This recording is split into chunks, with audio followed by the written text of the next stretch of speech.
Hello विकास study point में आपका स्वागत है। आज हम लोग 9th क्लास का फिजिक्स चैप्टर लेसन 3 पढ़ेंगे। फिजिक्स से बुक में आपको लेसन 3 पढ़ना है। सबसे पहले हम लोग को इसमें पढ़ना है बल, उसके बाद में बल का प्रकार, उसके बाद में होता है संपर्क बल, इसको स्पर्श बल के भी नाम से जानते हैं। चौथा होता है हम लोग का असंपर्क बल, उसके बाद में हम लोगों को जानना है गुरुत्व बल, गुरुत्वाकर्षण बल और उत्प्लावन बल। इसके बारे में आज हम आप लोगों को बताएंगे कि कैसे किस प्रकार से। एक बार समझ लीजिएगा तो फिर कभी भूल नहीं पाइएगा।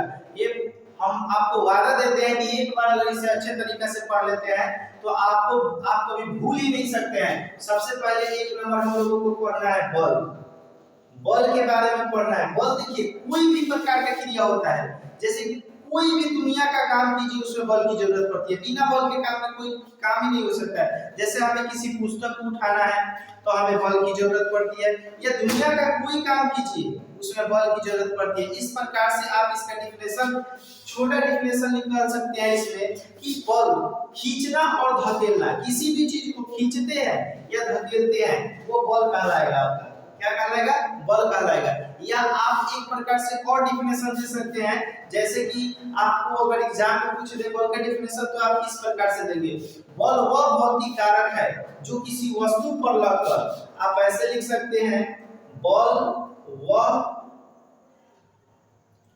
भौतिक कारक है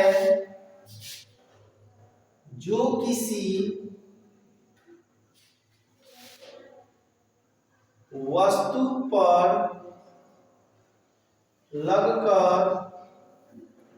उसके आकार तथा स्थिति में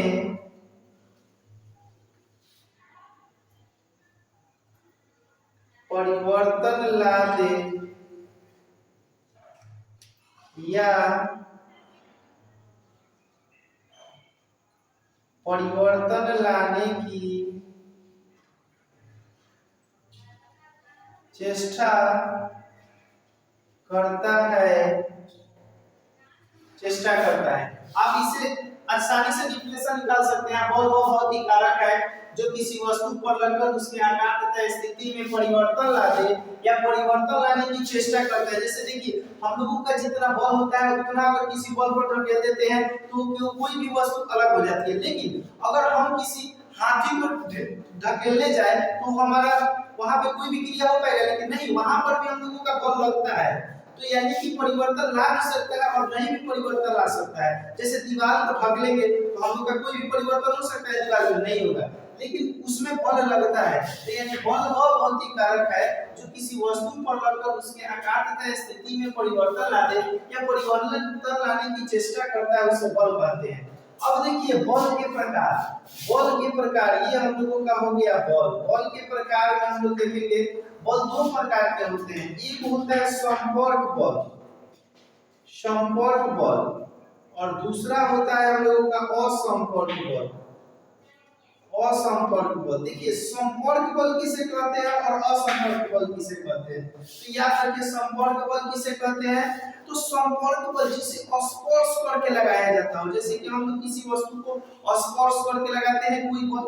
जैसे कि इसमें आ गया कि स्पर्श बल कितने प्रकार के होते हैं, तो हम लोग इसका दे सकते हैं एग्जांपल में कि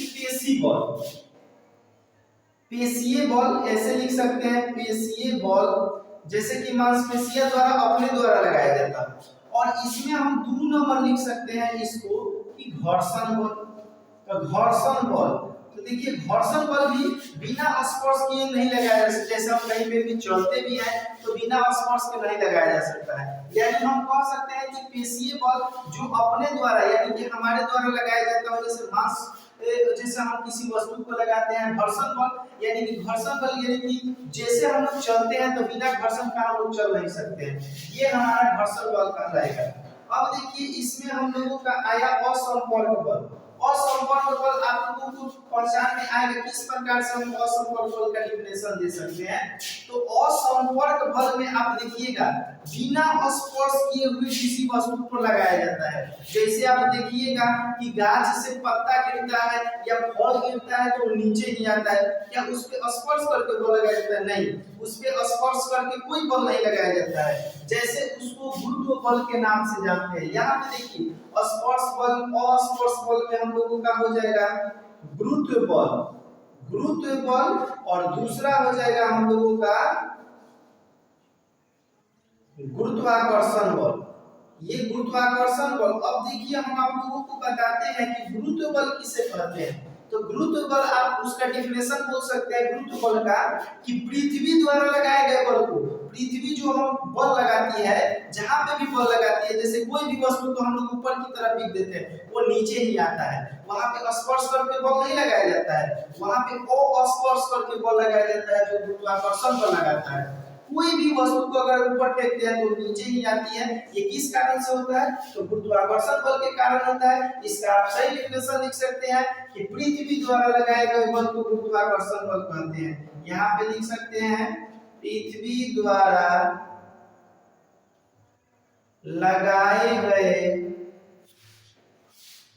बल को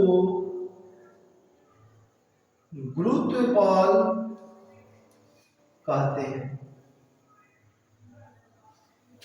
पृथ्वी द्वारा लगाए गए बल को गुरुत्व बल कह सकते हैं। अब जैसे गुरुत्वाकर्षण बल का डेफिनेशन आप बताइएगा तो गुरुत्वाकर्षण बल का डेफिनेशन भी अलग होता है।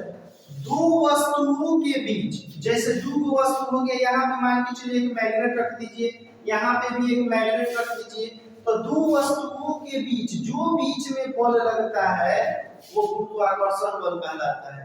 याद रखिएगा, यानी कि दो वस्तुओं के बीच लगने वाले बल को हम लोग क्या कहेंगे? गुरुत्वाकर्षण बल कहते हैं। तो ये आप इसका डेफिनेशन लिख सकते हैं, आप लोग कॉपी में भी नोट कर सकते हैं कि गुरुत्वाकर्षण बल किसे कहते हैं? दो वस्तुओं के बीच लगने वाले बल को गुरुत्वाकर्षण बल कहते हैं। अब आया उत्प्लावन बल। उत्प्लावन बल आप याद रखिएगा, उत्प्लावन बल पानी में कार्य करता है।